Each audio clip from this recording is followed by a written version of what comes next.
మహానాడు ద్వారా అందరికీ విజ్ఞప్తి చేస్తున్నా, చెడును అడ్డుకోవడం కూడా అవసరమే. రాష్ట్రంలో రాజకీయ పార్టీ ముసుగులో గొడ్డలి పార్టీ కుట్రలు చేస్తూ ఉంది. వీటిని ఆదిలోనే అడ్డుకోవాలి, ఎండగట్టాలి. నా జీవితంలో ఎప్పుడూ చూడలేదు. మహానాడు పసుపు పండుగ ప్రజలందరికీ ఒక భరోసా ఇచ్చే ఒక ఉత్సవం. ఇలాంటి రోజున ఈరోజు ఏదో మీటింగ్ పెట్టుకొని దీన్ని డైవర్ట్ చేయాలనుకుంటే నీలాంటి వాళ్ళు ఎన్ని కుయుక్తులు వన్నినా ఏ మాత్రం డైవర్ట్ చెయ్యలేరు, డీవియేషన్ చెయ్యలేరు. అయితే ఇక్కడ మనం గుర్తుపెట్టుకోవాలి, ఇది క్రూయల్ మెంటాలిటీకి, నేర చరిత్రకి ఉదాహరణ.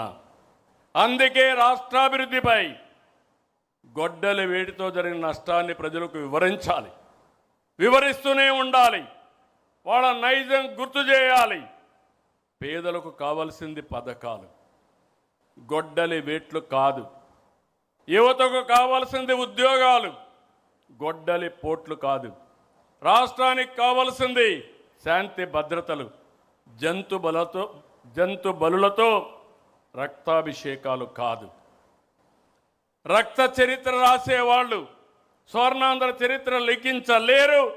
అందుకే గొడ్డలి పార్టీ నెవర్ అగైన్. ఇది మీ అందరి మనసుల్లో ఉండాలి, ప్రజల మనసుల్లో ఉండాలి. వేట కొడవళ్ళ నుంచి గొడ్డలికి మారడం వాళ్ళ విధానం. ఐటీ నుంచి క్వాంటం దిశగా ఎదగడం మన విధానం. Both are not same. మళ్ళీ గుర్తుపెట్టుకోండి, వేట కొడవళ్ళ నుంచి గొడ్డలికి మారడం వాళ్ళ విధానం. ఐటీ నుంచి క్వాంటం దిశగా ఎదగడం మన విధానం. Both are not same.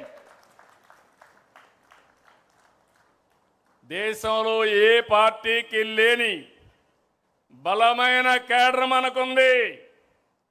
క్రమశిక్షణ, కమిట్మెంట్, కష్టపడి పనిచేసే మనస్తత్వం ఉన్న కార్యకర్తలు మన పార్టీ సొంతం. అదే మన బలం, అదే మన బలగం.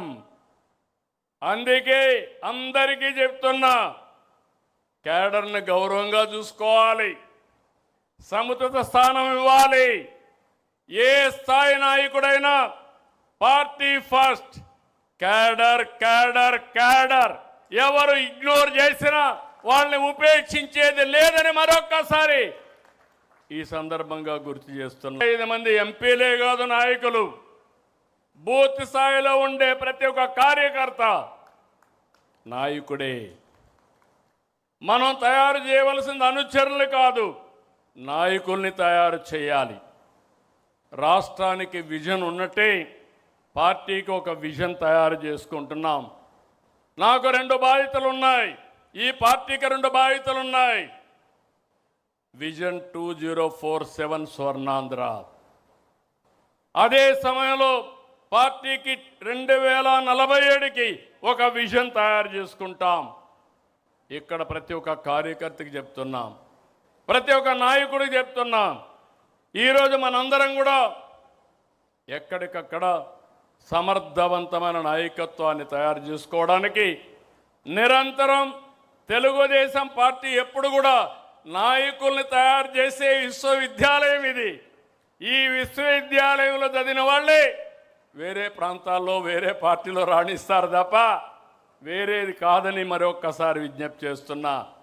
ఇంకొక పక్క సోషల్ రీఇంజనీరింగ్, జనాభా దామాషా ప్రకారం అందరికీ న్యాయం చేయడం తెలుగుదేశం పార్టీ సిద్ధాంతం. ఈ విషయం మనం గుర్తుపెట్టుకోవాలి. వెనుకబడిన వర్గాలు తెలుగుదేశం పార్టీకి వెన్నెముక. అలాంటి వెనుకబడిన వర్గాలకి మనం రుణపడి ఉన్నాం. వాళ్ళని ఆదుకోవాల్సిన బాధ్యత, గౌరవించవలసిన బాధ్యత నాయకత్వానికి ఉందని మరొక్కసారి విజ్ఞప్తి చేస్తున్నాం. అందుకనే కొత్తగా కొన్ని ప్రోగ్రామ్స్ కూడా తీసుకుంటున్నాం. ఇప్పుడే చెప్పారు, ట్రెజరర్ గారు చెప్పారు, జనరల్ సెక్రటరీ గారు చెప్పారు. ఈరోజు మనం 160 కోట్ల రూపాయలు దగ్గర కార్యకర్తల సంక్షేమం కోసం ఇన్సూరెన్స్ కింద మనం డబ్బులు ఇచ్చాం. ఈరోజు అందుకనే మళ్ళీ ఒక విభాగాన్నే పెట్టాం, ఎడ్యుకేషన్ ఎంప్లాయ్మెంట్. మన పిల్లలు కానీ మన మీద ఆధారపడిన మన కుటుంబ సభ్యుల పిల్లలకి చదువు విషయంలో ఏదైనా ఇబ్బంది వస్తే, లేకపోతే ఎంప్లాయ్మెంట్ విషయంలో ఇబ్బంది వస్తే ఏ విధంగా చేయాలనో చేస్తాం. రాష్ట్రానికి సంజీవని ఇచ్చాం. ఇక్కడ మనం ఒక యాప్లోనే పెట్టాం, మై హెల్త్ యాప్లో పెట్టాం. ఇందులో ప్రతి ఒక్క కార్యకర్త ఆరోగ్యం కాపాడే బాధ్యత, భవిష్యత్తులో మీకు ఏదైనా కష్టాలు వస్తే మిమ్మల్ని ఆదుకునే బాధ్యత పార్టీ తీసుకుంటాం, మానిటర్ చేస్తామని మరొకసారి విజ్ఞప్తి చేస్తున్నాను. మూడోది ఎథికల్ ఎకనామిక్ ఎంపవర్మెంట్. న్యాయంగా డబ్బులు సంపాదించుకోవడంలో తప్పలేదు. నేను ఎన్నోసార్లు చెప్పాను, పార్టీ అధినేతగా నా బాధ్యత నా కుటుంబ సభ్యులకు కూడా, నాకు ప్రాణ సమానమైన తెలుగుదేశం పార్టీ కుటుంబ సభ్యుల ఎంపవర్మెంట్ కోసం నిరంతరం పనిచేస్తానని మరొక్కసారి మీ అందరికీ హామీ ఇస్తున్నా. ఇవి చేస్తూనే మళ్ళీ మిమ్మల్ని కోరుతున్నా, స్థానిక ఎన్నికలకు సిద్ధంగండి. ఎప్పుడు ఏ ఎన్నికలు వచ్చినా గెలిపే ప్రధానం. ఎవ్వరు కూడా ఇగ్నోర్ చేయొద్దండి. నాయకులకు గౌరవిస్తాం. మీ పరిధిలో మీరు గెలవకపోతే మాత్రం మీకు దండం పెడతారని మళ్ళీ ఒకసారి విజ్ఞప్తి చేస్తున్నా. గెలిపి ద్వేయంగా నాయకత్వం పనిచేయాలి. ఎక్కడికక్కడ ప్రజలతో అనుసంధానం కావాలి. ప్రజా సమస్యల్ని పరిష్కారం చేయాలి.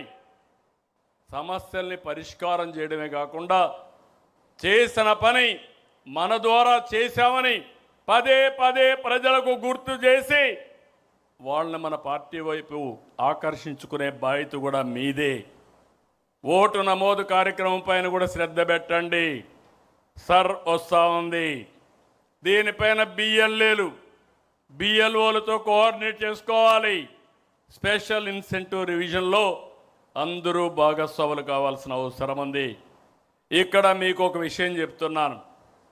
వేరే పార్టీ వాళ్ళు తప్పులు చేసి ప్రజలు వాళ్ళు అంతేలే అనుకుంటారు. కానీ మన టీడీపీ వాళ్ళు సిగ్నల్ జంప్ చేసినా అది ఒక పెద్ద నేరంగా పరిగణిస్తారు. ఈ విషయం మీరు గుర్తుపెట్టుకోవాల్సిన అవసరం ఉంది. అది మన పార్టీ విశ్వసనీయత, అది మన క్రెడిబిలిటీ. ఇంకో పక్క మొన్న ఎన్నికల్లో అఖండ మెజార్టీతో గెలిచాం. ఇది మీరందరూ గుర్తుపెట్టుకోవాల్సిన అవసరం ఉంది. కూటమి ధర్మాన్ని పాటిద్దాం. మిత్రపక్షాలతో ఐక్యంగా సఖ్యతతో ఉందాం. మళ్ళీ రేపు ఏ ఎన్నికలు పెట్టినా ఆనాటి కంటే ఎక్కువ ఓట్లు సాధిస్తే అది మన పర్ఫార్మెన్స్. తక్కువ వస్తే ఎక్కడో లోపం జరిగింది, ఆ లోపాన్ని కరెక్ట్ చేసుకోవాల్సిన అవసరం ఉంది. ఇంకొక పక్కన పార్ట్ టైం పాలిటిక్స్ వద్దు, అహంకారం వద్దు, ఎగోలకు పోవద్దండి. ఈ విషయం అందరం గుర్తుపెట్టుకోవాల్సిన అవసరం ఉంది.